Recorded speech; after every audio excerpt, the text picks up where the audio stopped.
Welcome to the CBS Radio Mystery Theater Archives, the only YouTube channel which has the original classic episodes of the CBS Radio Mystery Theater in order with no ads. Thank you for listening, and now, enjoy the show.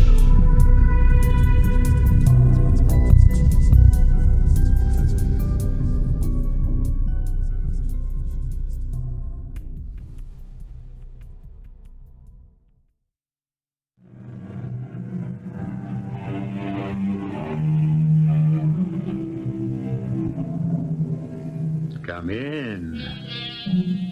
Welcome. I'm E.G. Marshall. Have you ever thought to yourself how much of your life is spent in dreams? Not only those that delight or haunt you in your sleeping hours, but the ones that are present in your waking hours. Dreams of happiness or despair, bright and possible in the morning, or gray and despondent in the tiredness of evening. Dreams of romance and acclaim, or dreams of bitter violence and shocking mayhem.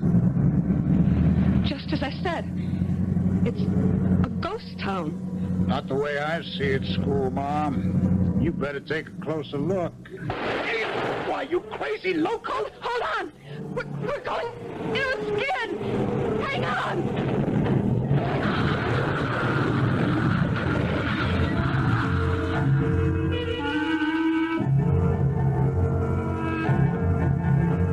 Our mystery drama, Ghost Town, was written especially for the Mystery Theater by Ian Martin and stars Lois Nettleton. It is sponsored in part by Anheuser-Busch Incorporated, Brewers of Budweiser, and Buick Motor Division. I'll be back shortly with Act One. From Salt Lake City, if you were driving on vacation and wanted to wander through fresh countryside, you could forget Interstate 15 into Los Angeles and choose Route 6. And if you were Sarah Conway, teacher, looking for general background for your doctorate and preparing your thesis on the gold rush that shaped American history, you might wander even further afield into that dread nightmare desert known as Death Valley. And in it, to a place beyond death, a ghost among ghosts. Well, Sheriff, still here? I got to get a statement from Miss Conway. Finish the autopsy? Yes. I want to talk to you about that. I'm going to want to talk to you about it, Doctor. But first, if there's any chance that Miss Conway might... Oh, no, don't worry about that. A night's rest, medication, supportive treatment have done her wonders. Matter of fact, she might be able to give you enough right now, Sheriff. Oh, you mean it's all right to question her? Well, that depends on whether she's up to answering. Let me talk to her first.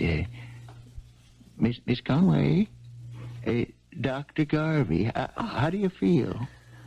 Oh, as if I'd been run through a mincer and broiled slowly on an open fire. So you have, in a sense. How's the headache? From the accident? Mm-hmm.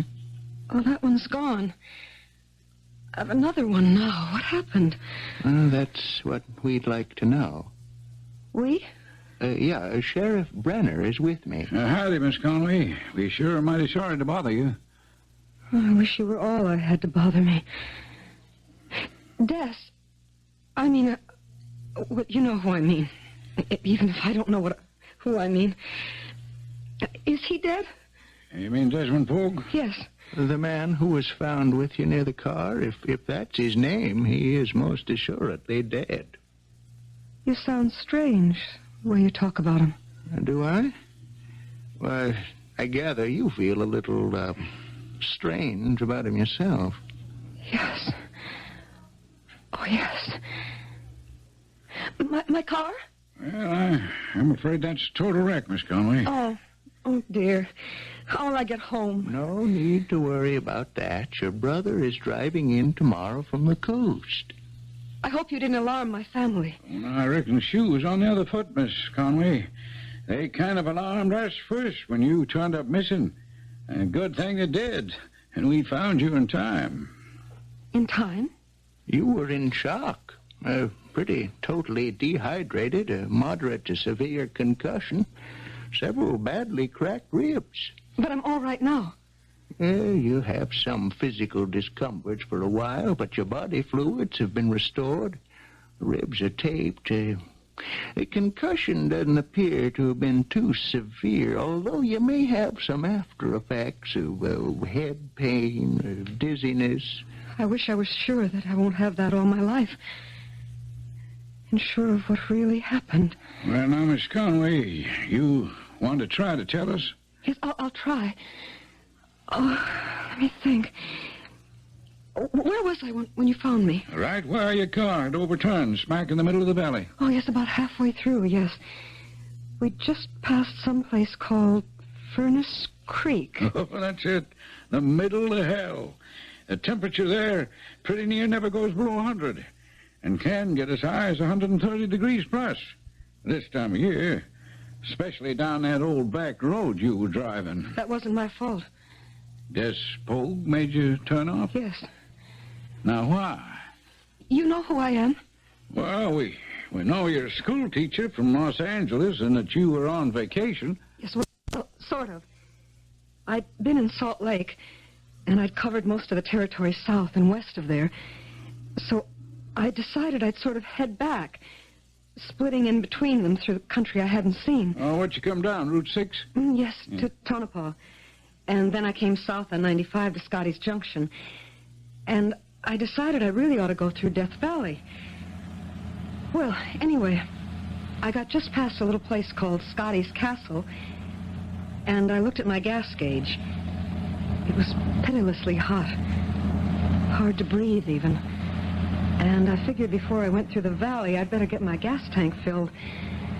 So I pulled up to a lone gas pump in front of a kind of general store, and this old man came out. Could you fill her up, please? Regular? You going on through? Yeah, I thought I would. I mean, I've never really seen it from up north to south like this. Well, I wouldn't recommend it. Not on no day like today. It is awfully hot. You ain't felt nothing yet. Time you get to the bottom of the valley, you're pretty near 300 feet below sea level. Like trying to breathe in one of them steam baths. Well, it isn't all that far, is it? Oh, not in a car, I reckon. About 100 miles. And if it gets too much for you, you could always turn off where 58 comes on across, or 190. Well, we'll see. I would like to see the whole valley. Whatever you say. But you get to the bottom, I swear you could fry an egg on the rock and never have to turn it over to get it cooked both sides. Do you have a ladies' room? Right around the side of the house. Doors open, we don't use keys this part of the country. I tried running some cold water on my wrists and splashing it on my face. My dress was literally plastered to me. So I changed into some shorts and a sleeveless blouse. I didn't feel any cooler, but at least I was drier. When I came out, the man had gone into the store. I went in and paid him and bought some cold drinks. Then I came back to the car and began my trip into Death Valley. Within a mile, I was bathed in perspiration.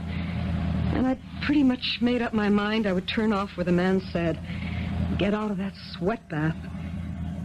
I turned on the radio to see if maybe I could pick up a weather report. And while I was flicking the dial, my eyes were taking in the desolate country.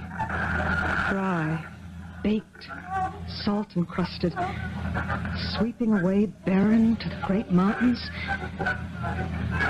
Then, all of a sudden, my attention was held by the voice from the radio. Escaping from the high-security state sanitarium, he savagely beat one guard who's still in a coma and severely injured another. Now, as sheriff of this county... Turn it off, lady. Watch it now. Just stay on the road. Turn that squawk box off. This is a gun in the back of your neck. That's better. No. Don't slow down. Just keep driving. How'd you get in my car? When you went to the ladies' room, I climbed in the back. It's hot and all get out back here. I'm coming up front. Who are you? I'm a dangerous nut. Didn't you hear? You mean you're the man?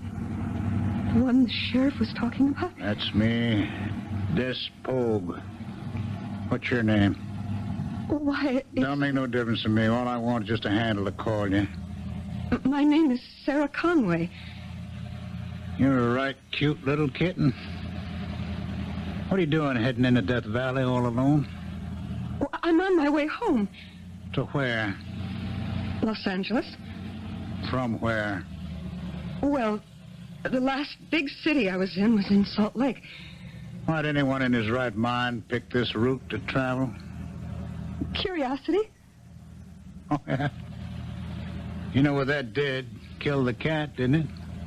Or maybe the kitten? What was you so curious about? I'm interested in anything that has a gold mining background.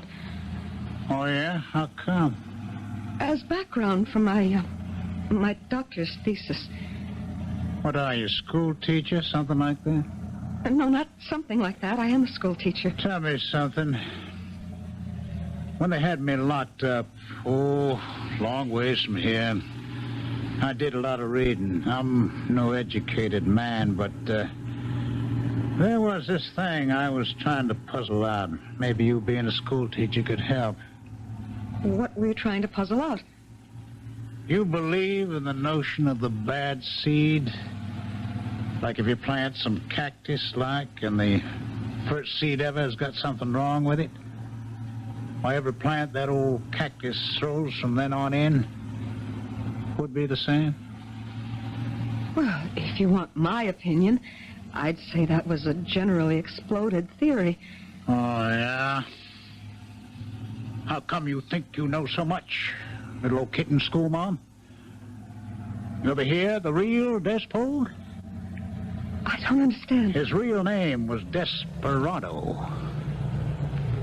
What are you slowing down for? Well, we're coming to Route 190. This is where I turn off. Oh, no, you don't. Not now. You're taking me where I want to go. Where's that? You just keep on driving down to Furnace Creek, and then I'll tell you how to swing off to where we're going. But where are we going? Well, we're going back to Bone Dry Gulch to see if I can meet up with the first Des Pogue. The one I was telling you about. Near as I can figure, my great-great-grandfather. But that's 4 generations. He'd have to be dead for nearly 100 years. Now, see, Miss School Mom, that's something I come a long ways to make real sure of. And if I can fix it right, I'm going to make certain sure he did die, good and proper. So I could never have been. You just keep on driving, ma'am. Unless you want to join the both of us.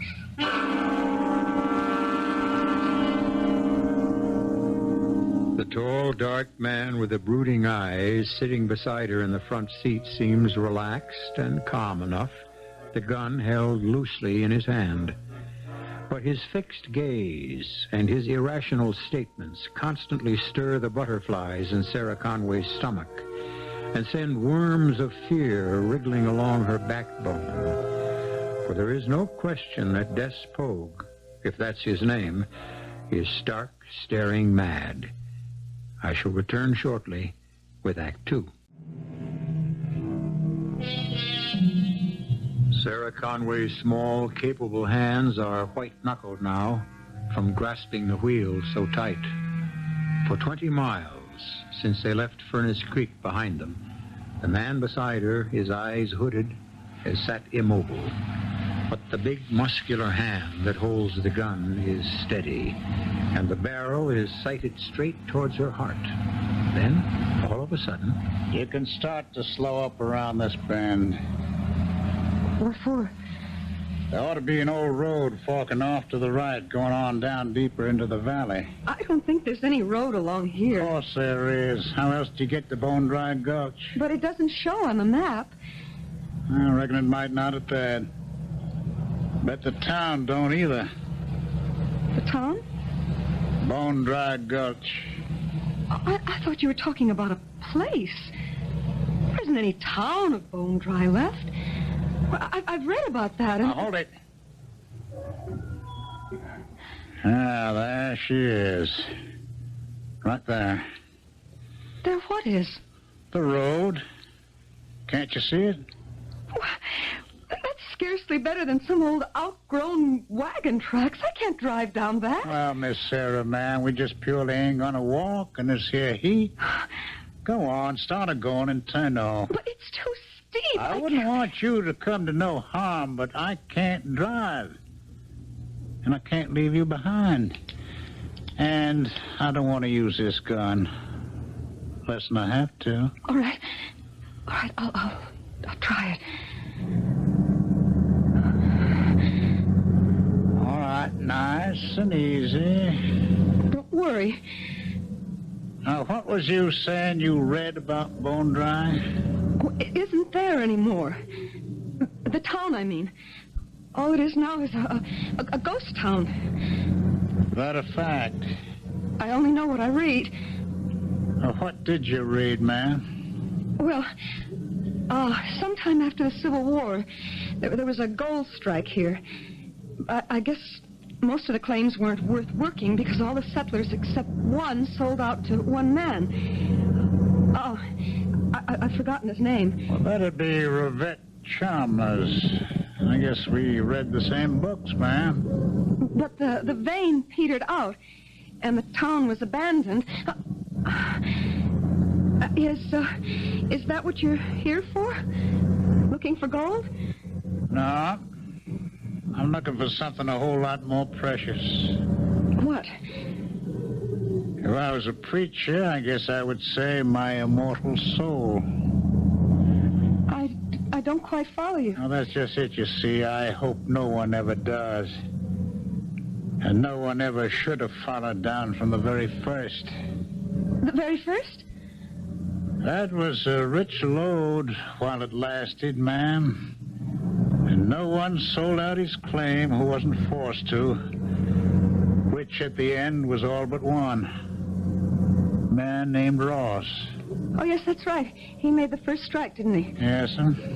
And Rivette Chalmers couldn't get him out fair and square. So he sent for the man called Desperado Pogue. Only nobody dared call him that first name to his face. They made do with Des Pogue. Your ancestor?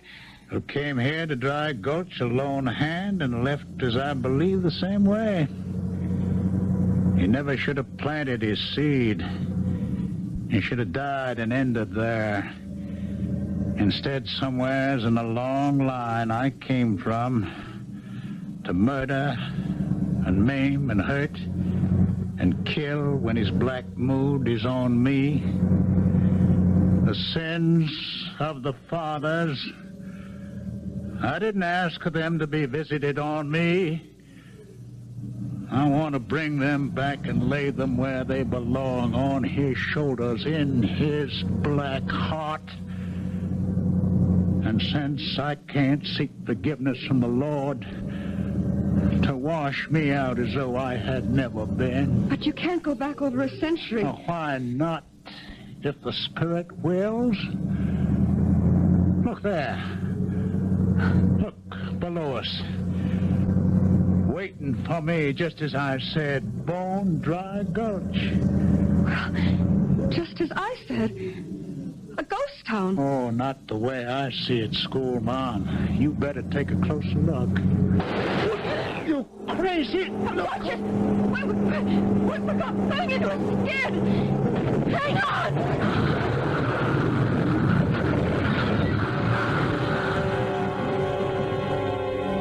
Just as I tried to grab his gun, a tire blew, and the car slewed, sliding toward the road edge. Then we hit a rock and went rolling. Only one lone clump of giant cactus kept us from tumbling all the way to the floor of the valley.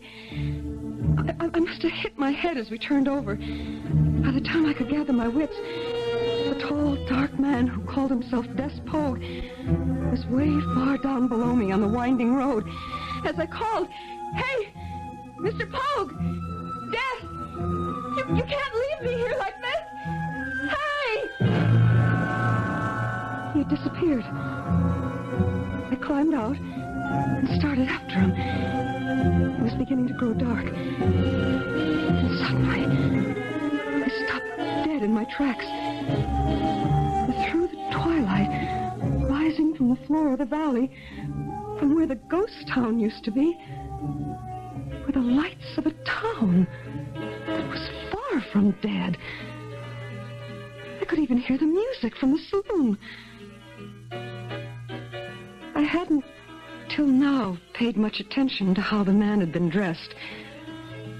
But when I caught up with him, talking in the shadows behind the livery stable with another man, I was amazed to realize that what I had taken for plain jeans were not faded copies, but the authentic article. And slung around his waist was a cartridge belt and a gun in its holster. Hiding in the deeper shadows, I could hear them talk. I expected you sooner, Pogue. My horse took a spill on a gopher hole, broke his leg. I understand now I don't want anything questionable. You just have to persuade Ross to get out. I'll persuade him. But inside the law.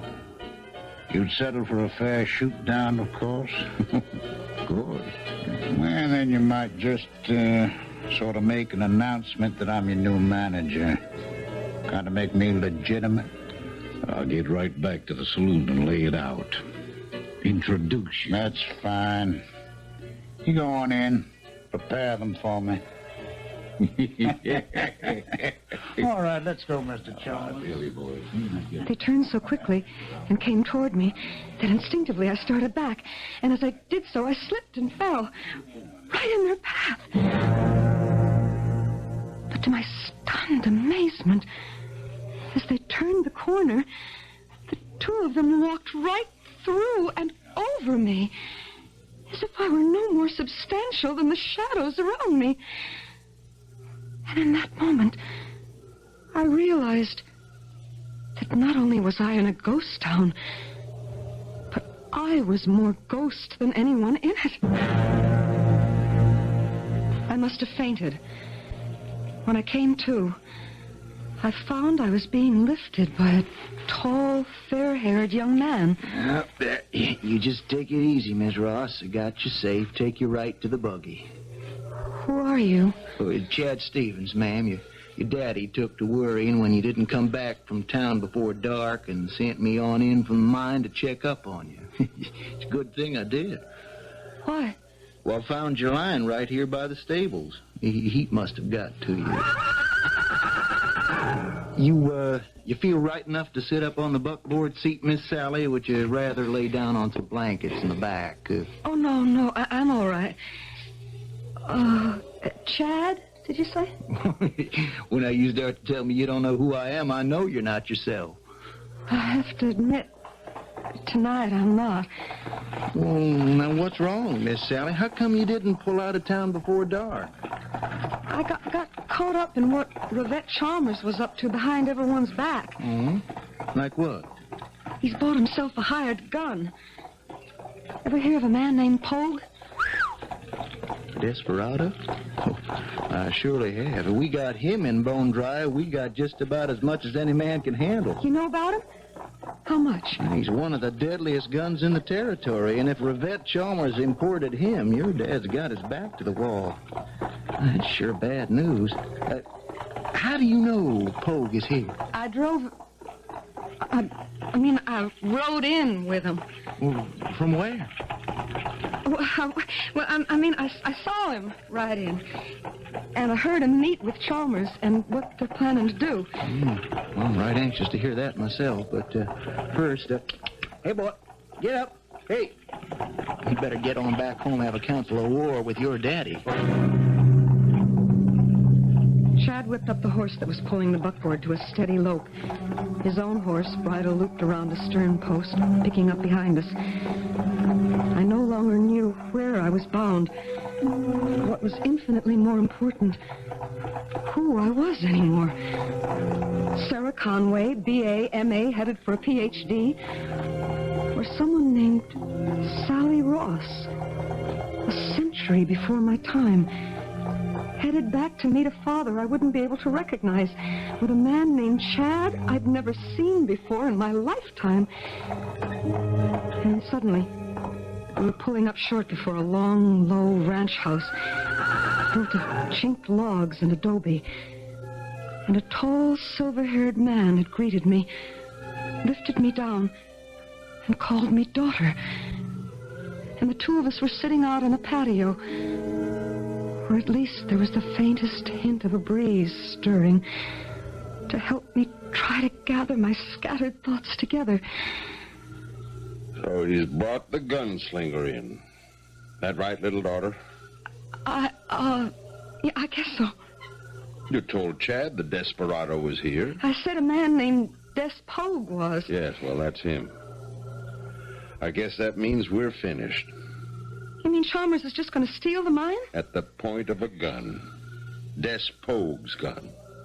The man is a killer, pure and simple.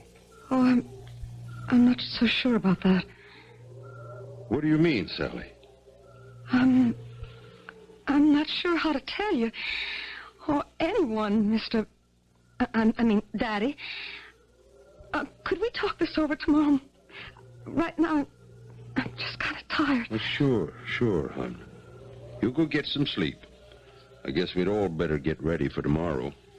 Though I can't say it looks as though it's got much future in it. The man who thought he was my father led me to a room with a lovely down-mattressed bed, the checkerboard counterpane. Gratefully, I snuggled under it, and a quote kept swimming through my head as sleep waved over and engulfed me. Sufficient unto the day is the evil thereof. Evil. Evil. Evil.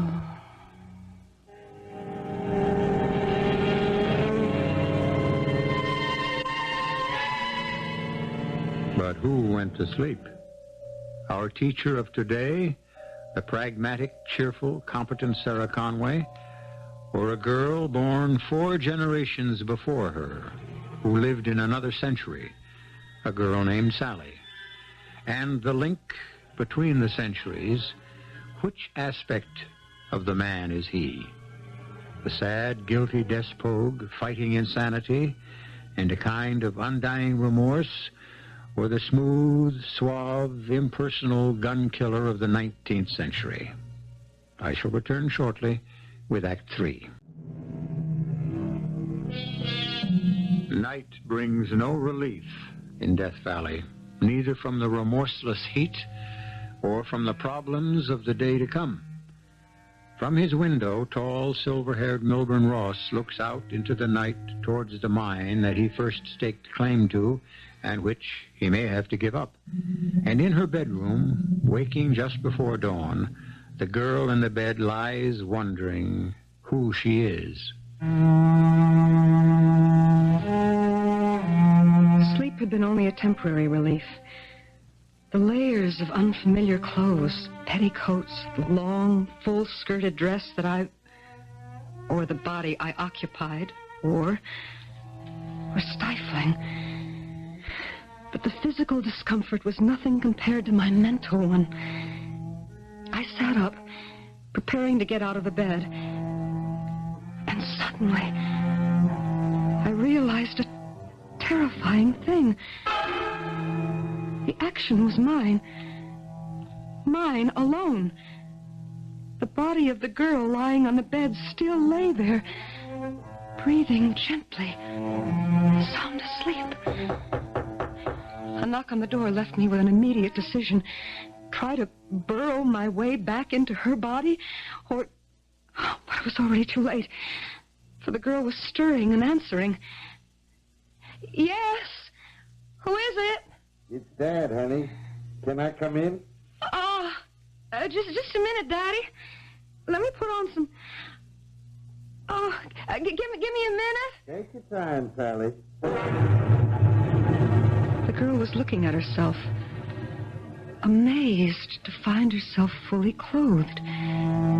As I watched, she rose and went to a small commode. She took a pitcher of water from beneath and, pouring some of it in the basin on top, washed her face quickly. Then, completely unaware of my presence, she almost, like Desmond Pogue in Mr. Chalmers the night before, walked right through me. As she went to brush her hair quickly before she opened the door. Oh, what's wrong, Daddy? You dressed already, girl? Why? What time is it? Morning. Nigh on to sunup. May I come in? Of course. Sunup? This is the dress I was wearing yesterday afternoon. You mean I slept in my clothes? Reckon you must have. You was mighty strange last night. What happened to you in town? Daddy, hold me a minute. Oh, sure. Sure, little bird. I got you safe. No need to tremble. You're going to be all right. Just tell me about yesterday. That's just the trouble. So much of it is a blank. What do you mean, a blank? Well, I guess it must have been the heat.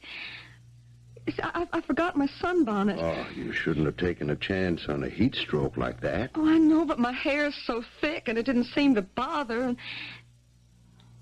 I remember seeing Mrs. Warmden and Mrs. Davis and Jean Tatum and passing the time of day. And I put up the rig and the horse at Joshua Trent's stable, and I did all my shopping at the store. When was that? Well, the sun was pretty low by then. I spent a long time looking through materials. How are you feeling then? Well, just fine, Daddy. I remember everything so clearly till just after I met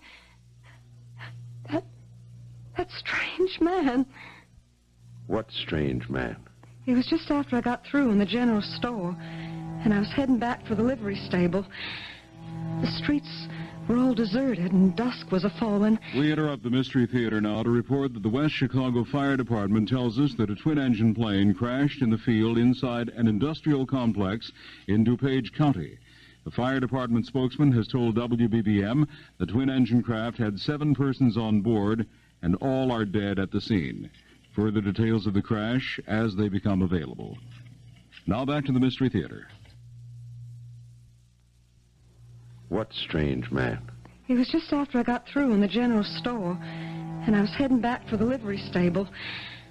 The streets were all deserted, and dusk was a-falling. And suddenly, he came out of nowhere. This tall, dark man was coming down the sidewalk towards me. I wasn't paying him much heed till we got real close, and I realized he wasn't going to step aside for me. Ah, pretty young lady like you ought to look where she's going. Well, I knew where I was going. I expected you to step aside. Now, why would I do that? Any gentleman would. Who said I was a gentleman? Well, certainly nobody would now. Running right into me this way. Aren't you ashamed? Nope. What? I ain't ashamed. If I'd stepped aside, I wouldn't have you in my arms. Now, this is better than being a gentleman any day. Oh, now, you just let me go. Oh, not for a minute. Take your hands off me. Not till you tell me what's your name. My name is Sally Ross, and my father's name is Milburn Ross, and he's an important man in this town, and if you don't let me go, he'll make you sorry. Oh, would he now? Well, that wouldn't be Mr. Ross of the Ross Chalmers mine, would it? That's just who he is, and if he was to see the way you're handling me, he'd ride you out of town on a rail. Oh, is that a fact? Okay, little bird. I'll let you go this time. Only next time I won't make it so easy. You just tell your daddy any time he's looking for a fight, I'll be waiting for him right over there in the hotel. Evening, ma'am. You. What's your name? You tell your daddy that I'm the man Mr. Chalmers just hired as the new manager of the mine. Well, I was just fit to be tied, Daddy. I was just boiling inside, and I just felt unclean. Everywhere his hands had pawed over me. Sally, did that man do anything else to you? What else, Daddy? He didn't follow you to where Chad found you behind the livery stable and... No, nobody followed me. You're sure? Well, how did you faint then?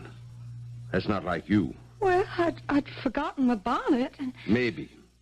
But you wouldn't have a delayed reaction to heat like that. And he said he was going to be the new manager of the mine? He said Mr. Chalmers had made him that. Daddy?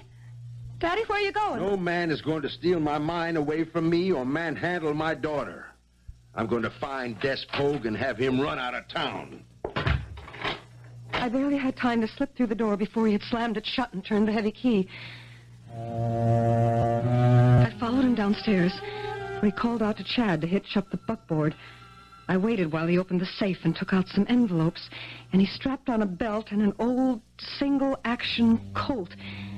Then he headed for the stable. What do you think you're doing, Chad? I'm going with you, sir. Oh, no, you're not. You're staying behind here to take care of Sally in case anything happens to me. Now, here, you take these envelopes. Mr. Ross, I Son, can't let you... Son, you haven't ever handled a gun. I have. Well, not the way a slinger like Des Pogue can. Well, we'll hope it won't come to that. In case it does, that's my will, and the deed to the mine, and combination to the safe. And this here's the key to Sally's room. I locked her in. Don't you let her out till I'm gone. Mr. Ross, please, sir, don't do it. There's some things a man just naturally has to do, Chad, even when he don't want to. Hey, boy, yeah. Long before he had started out for town, I'd scrambled into the wagon. That was one wild ride. And I was bruised and battered and dirtied as the swaying wagon threw me from side to side. Coming into the main street of town, he'd barely slowed down till we got to the hotel and came skidding to a halt. Oh, boy. Hold up there. Hold up, boy. He got out of the wagon, hitched the horse, and strode up the steps across the porch and into the hotel. I was right on his heels. There was a dining room to one side, and Des Pogue and Chalmers were sitting there, gun belts draped over the back of a chair between them. You, Des Pogue? Yep.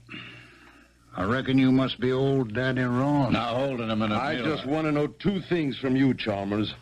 Then you can go on talking, or keep your mouth shut. Oh, man, what are you so hard under the collar? Did you hire this cheap gunslinger to be manager of the mine? Well, now, you know we need a good manager to keep the man in line. That's my job, so you can fire him right now. Now, just a minute.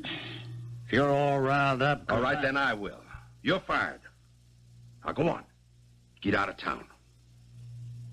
You're mighty brave with a gun in your hand, ain't you? On your feet and start marching.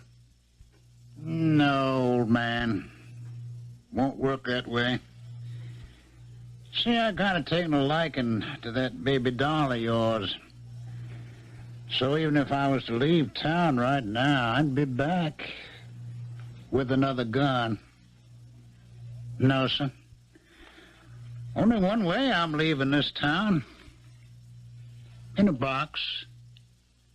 You want to shoot me so they can put me there? I ought to shoot you down like a dog. But I can't. So we'll just have to settle it outside. Strap on your gun. I'll be waiting for you. I knew Mr. Ross didn't stand a chance against a killer like Pogue.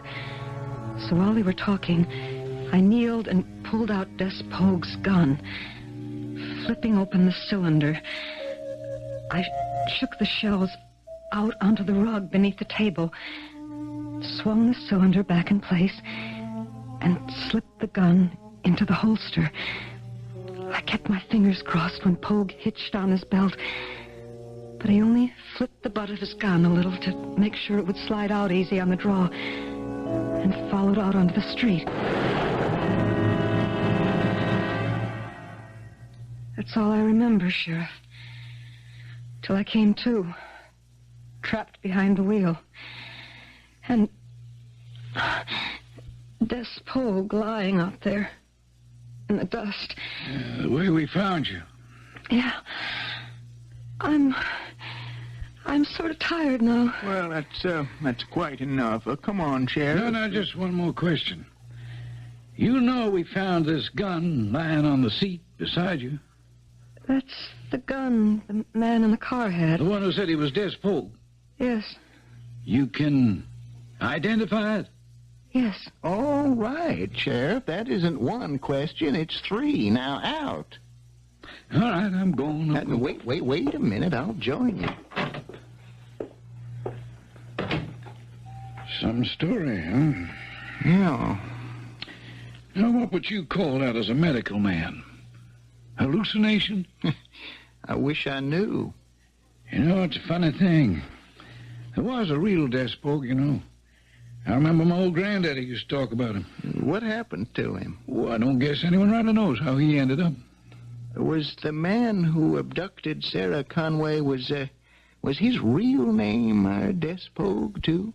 Well, now, we're going to have to check that out. There's some fellas on the way down from the state asylum to identify him right now.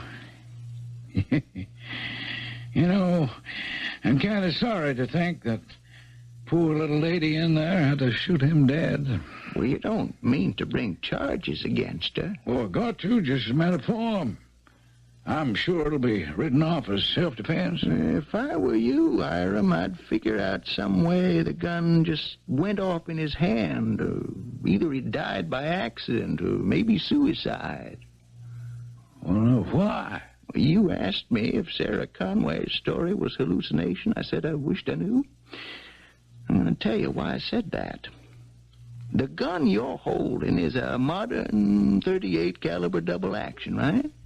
Yeah. So chew on this. You know, guns are a hobby of mine. I qualify as an expert. The bullet that I dug out of the corpse, whoever he was, isn't made anymore today. And it couldn't have come from that gun. That bullet could only have been fired by an old Colt single-action .44.